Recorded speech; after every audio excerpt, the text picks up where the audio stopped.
नमस्ते and welcome to Byju's young genius. एक मंच जहां जादूगर आते हैं, लेकिन ये कोई आम जादूगर नहीं है जो टोपी में से खरगोश निकाले। हमारे नन्हे जादूगर उस खरगोश को मार्स तक ले जाने की स्ट्रैटेजी बनाते हैं। हमारे जादूगर ताश के पत्तों के रंग नहीं बदलते, ये आने वाले कल को बदलने की क्षमता रखते हैं और इसलिए इन्हें बायजूस यंग जीनियस कहते हैं।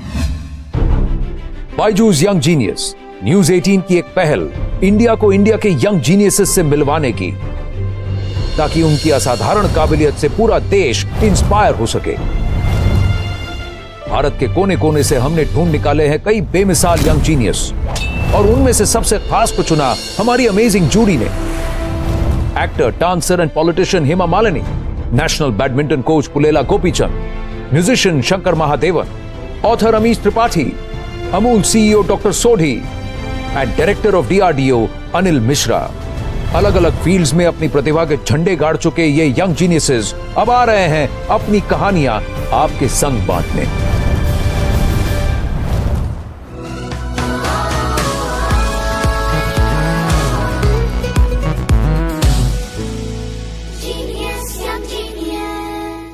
आज की हमारी पहली यंग जीनियस बड़ी तूफानी है। बेखौफ समुद्र की लहरों पर खेलना इनकी निशानी है। National champion in windsurfing and N S national skiff sailor, प्रधानमंत्री बाल पुरस्कार अवार्ड की विजेता, गोवा की शान, ये है 15 साल की Perl कोलवलकर। For me, home is where the waves are, as the one thing that gives me the most amount of happiness is sailing. Hello, मेरा नाम है Perl कोलवलकर. I'm a national level gold medalist in windsurfing. I also do skiff sailing and kite surfing, and lately I have been pursuing laser sailing. I started off with windsurfing, and that's the thing that actually made me love the sea.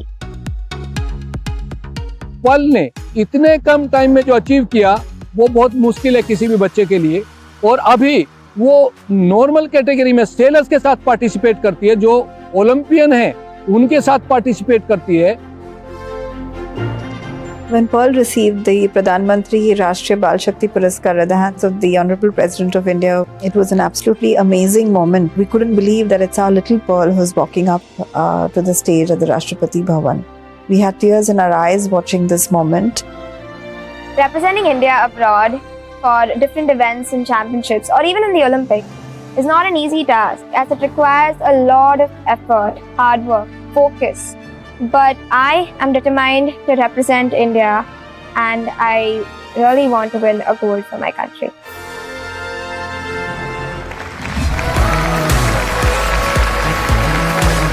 Hi Pearl, Hey. So good to meet you. आइए बैठिए आप। एक काम करते हैं, मैं भी अभी आपके साथ ही बैठता हूँ। अब ये स्किफ सेलिंग क्या होता है, लेजर सेलिंग क्या होता है, ये सब भाई मुझे नहीं मालूम है, तो हम ABCD से ही शुरू करेंगे।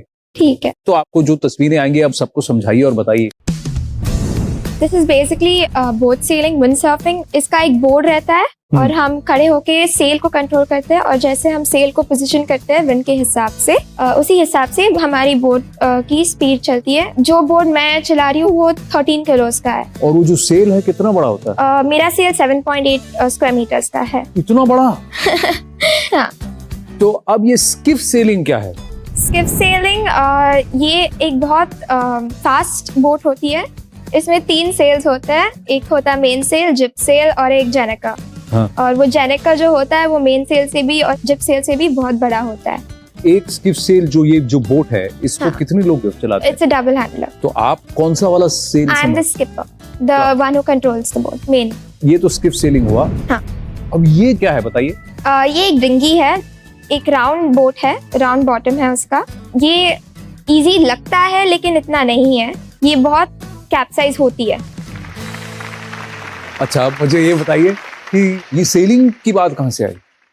गोवा में एक छोटा सा कैंप था 5 दिन का, तो वो विंड सर्फिंग का था। तो that was my first interaction with the sea, और तब मुझे स्विमिंग भी नहीं आती थी, और मैं बस ऐसे ही गई थी, समर कैंप है करके।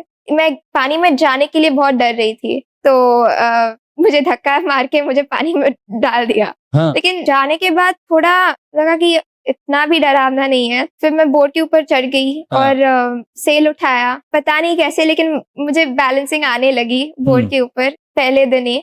और मैं एक राउंड मार के आ गई विंडसर्फ के साथ। आप मुझे ये बताइए कि आपने कंपटीशन के बारे में कब सोचा? फर्स्ट मेरा कंपटीशन था विंडसर्फिंग में, वो स्टेट चैंपियनशिप था और इसमें मुझे सिल्वर मिला। ये कब आपने किया स्टेट चैंपियनशिप? 10 साल की थी तब मैं। फिर 11 साल की उम्र में मैं नेवी के एक कैंप में ऐसे ही I just stumbled upon a camp और वो सेलिंग का कैंप था, तो तब से मैं सेलिंग में घुसी हुई हूँ। तब से आप सेलिंग में घुसी हुई हैं? हाँ। और उसमें आप नेशनल चैंपियन भी बन गई। हाँ। प्रधानमंत्री बाल पुरस्कार अवार्ड भी मिल गया। चलिए कुछ तस्वीरें देखें आपकी, आप मुझे बताती रहिए। I will come sit next to you and talk me through these pictures. ये क्या क्या की पिक्चर्स हैं? ये तो प्रधानमंत्री जी के साथ था, हम पीएम हाउस में थे तो उन्होंने हमारा सत्कार किया था। हाँ। अच्छा, अगली तस्वीर देखते हैं। ये तो नेत्रा कमलन करंट हाँ। ओलंपियन के साथ था। इसी सितंबर में उन्होंने गोल्ड लिया था और मैंने सिल्वर। तो उनके साथ सेल करके बहुत अच्छा लगा क्योंकि मुझे बहुत सीखने को मिला उनसे, उनको देखकर। एक्सपीरियंस है ना बहुत। हाँ। और मैं वापस वहां आता हूँ, फिर नेत्रा जी के बारे में बात करते हैं। आप मुझे विस्तार से बताइए, नेत्रा जी से आपने क्या सीखा? उनका जो सेलिंग का टेक्निक है वो बहुत अच्छा है, उनको देखकर बहुत नई चीजें सीखने को मिली। डर नहीं लगा कि इतनी नेशनल लेवल की खिलाड़ी हैं, ओलंपिक्स में जा रही हैं? पानी में जब हम जाते हैं तब हम बाकी बोट्स को बस बोट्स की तरह देखते हैं, हम ऐसे नहीं देखते कि कौन है, ये है, वो है। एक बार पानी में उतर गए तो सब बराबर। हाँ। पर आपका गोल क्या है? आप क्या करना चाहती हैं? मुझे लेजर करना है। तो आपको लगता है एक दिन आप नेत्रा को हरा देंगी? बहुत कोशिश करूंगी। बहुत कोशिश करेंगी? हाँ। ठीक है। एक और व्यक्ति हैं जिन्होंने बहुत कोशिश की, और कोशिश ऐसी की कि मेडल पे मेडल तो लाए ही, अलग अलग प्लेटफॉर्म्स पर। ओलंपिक्स में सिल्वर मेडल भी लाए हैं। मिलेगी आप उनसे? हाँ। प्लीज वेलकम 2020 और 2021 लगातार 2 साल रेसलिंग के लिए एशिया चैंपियनशिप में इंडिया को गोल्ड जिताने वाले, टोक्यो ओलंपिक्स में इंडिया को सिल्वर मेडल दिलाने वाले, खेल रत्न अवार्ड से सम्मानित हरियाणा के रवि दाहिया।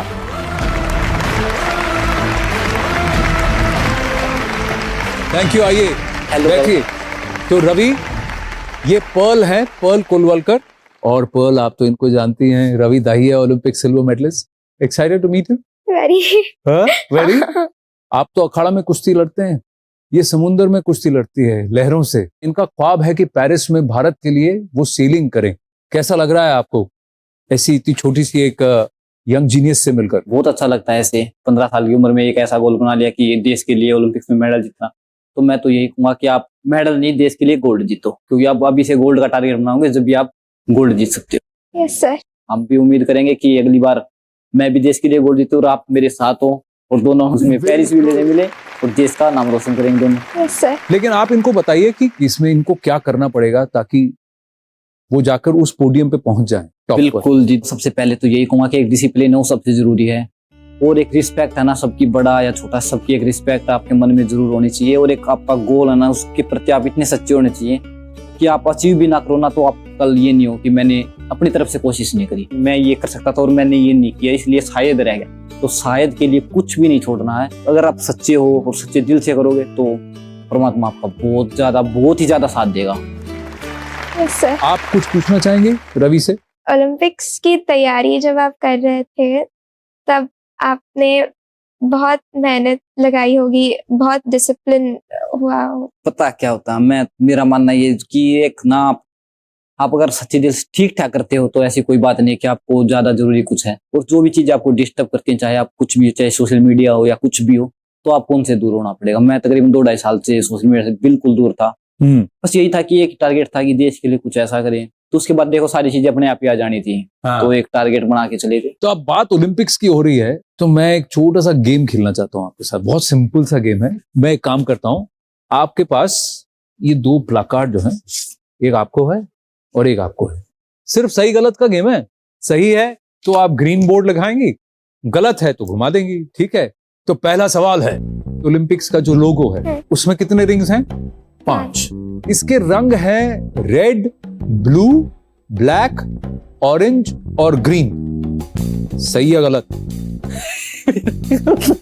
सही या गलत? गलती कर दे। गलत है। हाँ।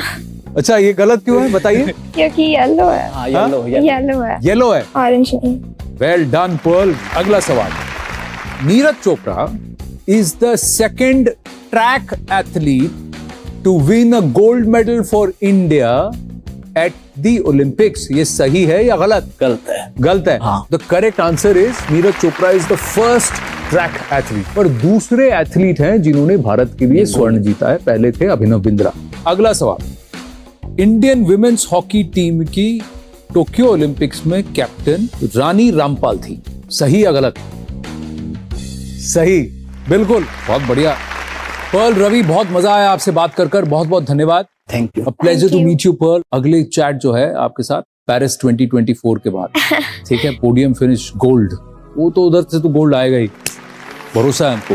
पर जाते जाते आपके लिए एक छोटा सा तोहफा है। रवि, मैं आपसे गुजारिश करूंगा कि आप जरा पर्ल को ये यंग जीनियस की ट्रॉफी जरूर दें। और इसी के साथ पर्ल, आपको मिला है बायजूस की तरफ से 1 साल का subscription to the Byju's online learning programme. Ravi, Pearl, thank you very very much for joining us on Byju's young genius. बहुत बहुत धन्यवाद Ravi. Thank you. Thank you. Thank you.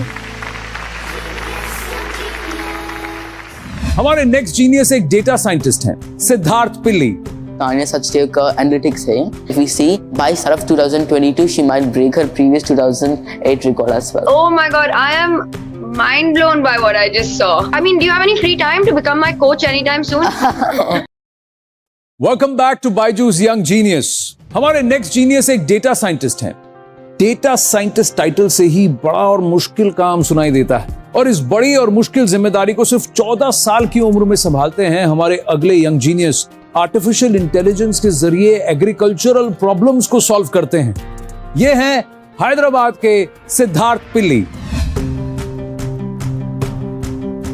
Hi, I'm Siddharth Pili. I'm from Hyderabad and I'm currently working as a data scientist. I don't see Siddharth as a 14-year-old. I value his decision making. I value his suggestions. So he's almost like any other team member to me now. We tend to use data to solve problems in the domains. These might include on, let's say, classifying if a person has cancer or not, or trying to understand, let's say, the next few days of the weather prediction, or even also predicting if a traffic jam will be at this certain part of the day. I'm also working as an intern at IIT Hyderabad, and my work here involves of using state-of-the-art deep learning and computer vision models to solve problems in the field of agriculture. Whatever Siddharth has achieved at 14 years of age, it took me years to get there. I wish to make an AI someday that will revolutionize the thinking, the practicality of the way we solve things around the world.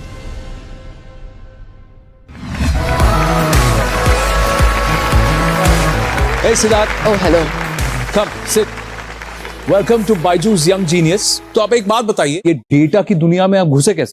So, yes, my mom and dad are also software engineers. At the age of 7, I basically first started with the whole concept of coding and everything. 7 साल की उम्र में? At a young age, I play a lot of computer games and mobile games as well.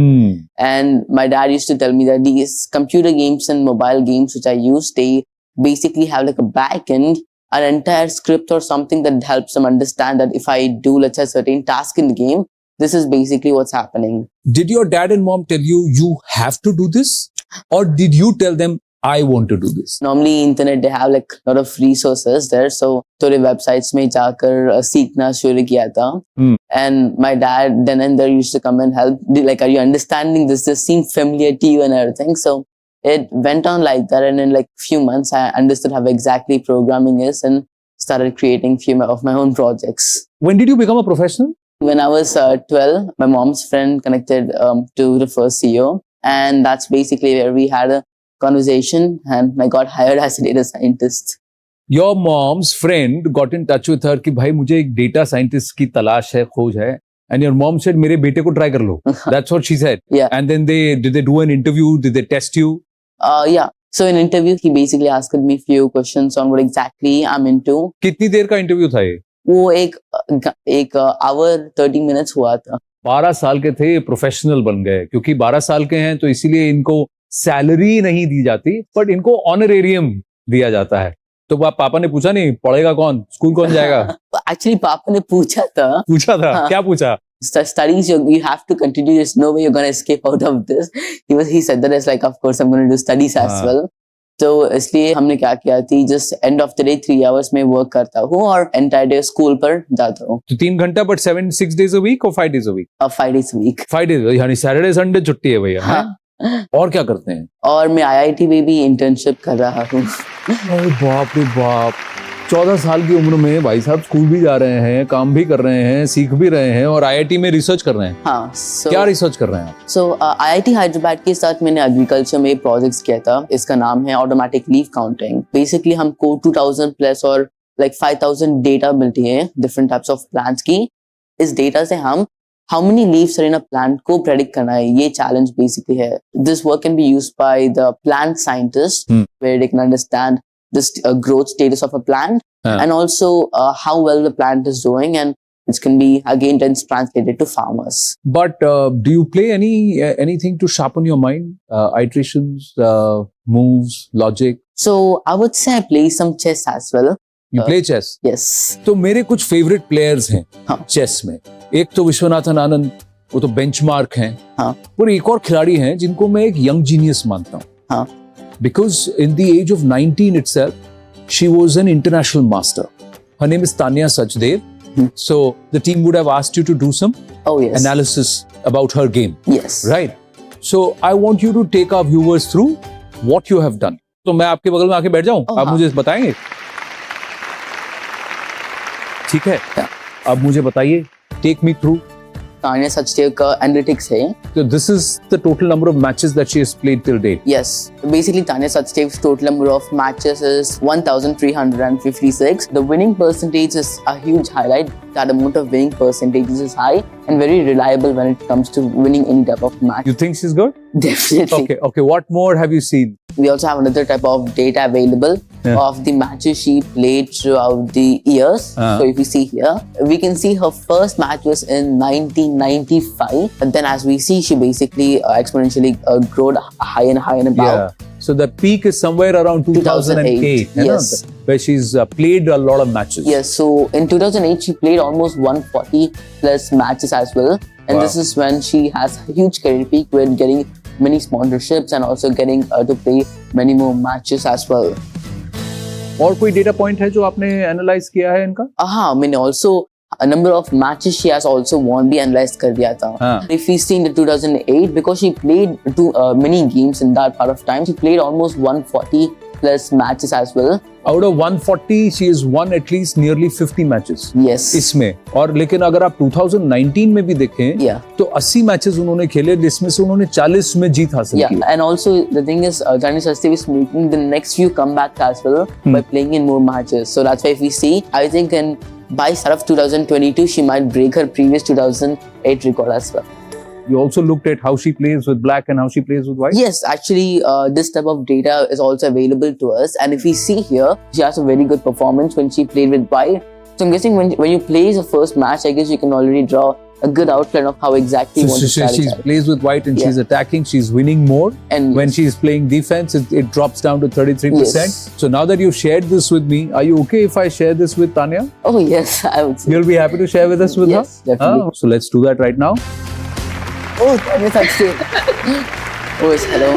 Hi, Siddharth. Hi, guys. Oh my God, I am mind blown by what I just saw. Oh, yes, thank you. I just feel like I've never met you before, but you've just seen through my whole life right now. So many things that you were talking about, especially, you know, what you mentioned about 2008 being one of the most active years when I was just breaking out and playing the maximum number of games. I mean, do you have any free time to become my coach anytime soon? You know, we've all got trainers, but this is such a scientific way to look at it. The way you were talking about my results with white, what my strengths and weaknesses are. This was amazing. आप कुछ पूछना चाहेंगे तानिया से? Actually, I wanted to understand, when you're playing chess, there always comes to a moment where it might be very crucial for you to win, where you have, you know, less number of pieces to work with, less number of moves as well to also win the game. So how do you deal with this amount of, you know, stress to win this type of a game? When I'm playing and the stress level is high, I'm just trying to see what is my next best move. That's the only thing that's in my hand. Thinking about the result, thinking about kya hoega if this match doesn't go my way, main haar jaungi. Nothing good will come out of it. But before the matches start, it's very important to get in a zone, to work on your mental health, to work on your nerves. And yeah, but I think experience and doing more of this is what makes us better when we actually go perform. Tania, क्योंकि आप इतना deal कर चुकी हैं international forum में और competitive chess बहुत ज्यादा डिमांडिंग भी होता है, तो मैं आपसे आग्रह करूंगा, जरा सिद्धार्थ को बताइए how to deal with failure. You know, my coach always used to say, Siddharth, that champions are not made during tournaments, they are made between tournaments. Oh yes. So whatever hard work you put in and whatever you learn from your losses, you have to just analyze ki what you can do. जैसे आप बोल रहे थे, through data collection, in my case, through my games, see my weaknesses, with the resources I have, improve on them, work on them. And the only thing that we can do is to go back there and fight that. Oh yes. Such a pleasure to speak with you. Thank you for making the time to speak to this little genius here. One more thing before I go, what you mentioned about me playing with the white pieces, absolutely on point. Oh yeah. Well done. Oh, yes. Thank you so much for joining us here on Young Genius. Thank you. Thank you. How was that? Oh yes, that's great. Great? Yes. Fantastic. Oh yes, I feel excited right You now. feel excited? Oh yes. पर सिद्धार्थ, जाने से पहले हमारी तरफ से आपके लिए एक छोटा सा तोहफा है. आप यहाँ आइए Oh, हाँ. और मैं जरा घूम के वहां से आपके लिए लेकर आता हूँ बायजूस यंग जीनियस की ये ट्रॉफी. उसके साथ साथ we are giving you 1 year subscription to the Byju's online learning programme. Well done Siddharth. Thank you. Very proud of you. Lovely to meet you. Thank you. Thank you very much. छोटी सी उम्र में कुछ ऐसा कर दिखाए जिसे करने में लोगों की उम्र गुजर जाए, वही तो यंग जीनियस कहलाए. इस सफर में हम एक से बढ़कर एक जीनियस से मिले और उन सब के कारनामों पर, उनकी जर्नी पर हम एक नजर और डालेंगे अगले एपिसोड में. तब तक के लिए नमस्ते, प्रणाम, अलविदा. ख्याल रखिए अपना. जिंदगी की किताब में कुछ नया लिखिए. हमारे यंग जीनियस जैसा कुछ आप भी कीजिए.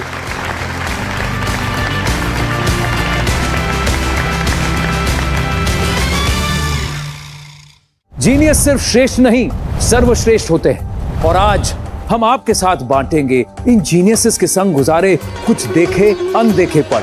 एक प्रोफेशनल किक बॉक्सर तो बनना ही बनना है और ओलंपिक्स में मेडल लाने ही लाने हैं. अगर मेरे किसी भी एक छोटे से काम से किसी भी व्यक्ति के मुंह पे एक छोटी सी मुस्कान भी आ जाए तो उससे बड़ी क्या ही आनंद की प्राप्ति होगी. The answer is 19/34. कोई मुझे बता दो, is this the right answer? It is the right answer. और बाप रे.